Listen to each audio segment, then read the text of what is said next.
हालिया चुनाव सिर्फ घरेलू राजनीति या अमेरिका से संबंधों का मामला नहीं रह गया है, ये पूरी दुनिया की दिलचस्पी और चिंताओं का केंद्र बन चुका है। देशवासी ऐसे समय में मतदान कर रहे थे जब अमेरिका के साथ उनके संबंध तनावपूर्ण मोड़ पर हैं। अमेरिका में डोनाल्ड ट्रंप के फिर से सत्ता में आने के बाद कनाडा पर टैरिफ लगाए गए और यहां तक कि अमेरिका के द्वारा कनाडा को अपने विस्तार का हिस्सा बताने की अटकलें भी सार्वजनिक मंचों पर सामने आई हैं। इससे न सिर्फ कनाडा की आर्थिक स्थिति पर असर पड़ रहा है बल्कि राष्ट्रीय सुरक्षा को लेकर भी गहरी चिंता उत्पन्न हो गई है।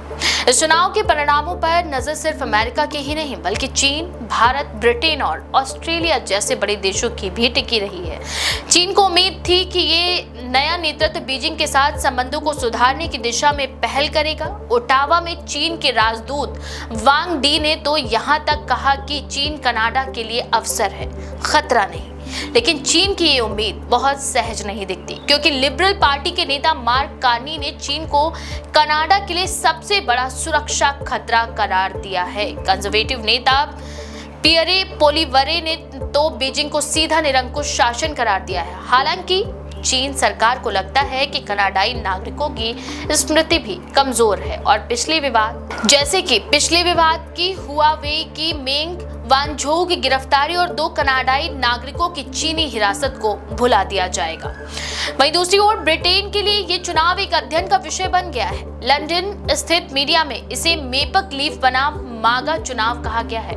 पूर्व bank of England governor mark Carney के नेतृत्व में लिबरल पार्टी ने ट्रंप की आक्रामक नीतियों के खिलाफ सख्त प्रतिक्रिया देकर लोकप्रियता हासिल की, जबकि ब्रिटेन के प्रधानमंत्री कीर स्टारमर अधिक शांत और समझौतावादी मुद्रा में नजर आ रहे हैं। ब्रिटेन के नेताओं के लिए ये चुनाव ये संकेत देता है कि सख्त और आत्मनिर्भर नीति भी लोकप्रियता का मार्ग बन सकती है, खासकर तब जब बड़ी अर्थव्यवस्था से टकराव की स्थिति बनती है। भारत और कनाडा के रिश्तों में भी ये चुनाव बदलाव का संकेत बन सकता है। जस्टिन ट्रूडो के कार्यकाल में साल 2023 में खालिस्तानी नेता हरदीप सिंह निज्जर की हत्या को लेकर भारत पर लगाए गए आरोपों ने द्विपक्षीय संबंधों में तीखा तनाव पैदा कर दिया था। इस विवाद ने राजनयिक निष्कासन और विश्वास की भारी गिरावट को जन्म दिया, लेकिन लिबरल नेता कार्नी ने संबंध सुधारने के संकेत भी दिए, जबकि पोलिवरे का रुख इससे काफी अलग नजर आया। हाल ही में कनाडा में एक गुरुद्वारे और एक हिंदू मंदिर पर खालिस्तान समर्थक नारों की घटना ने सिख उग्रवाद और भारतीय समुदाय की सुरक्षा को लेकर नई बहस को जन्म दे दिया है।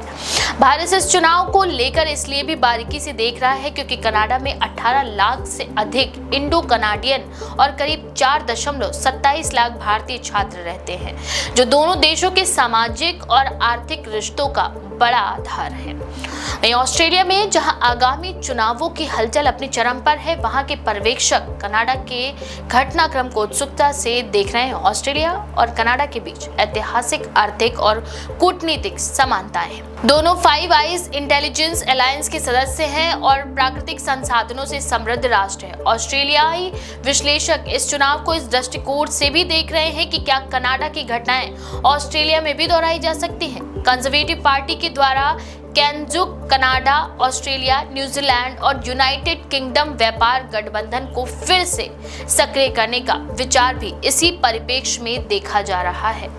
इन सब के बीच सबसे बड़ी चुनौती अमेरिका से ही आने वाली है। ट्रंप की वापसी के बाद अमेरिका कनाडा संबंधों में पहले जैसी स्थिरता अब नहीं रही है।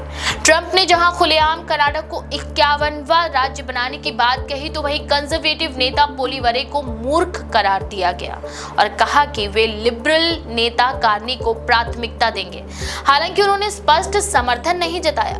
इस चुनाव के परिणाम चाहे जो भी हों, आने वाले कनाडाई प्रधानमंत्री को अमेरिका से पुराने विवादों को फिर से खोलने और पूर्व में किए गए समझौतों को चुनौती देने के लिए तैयार रहना होगा।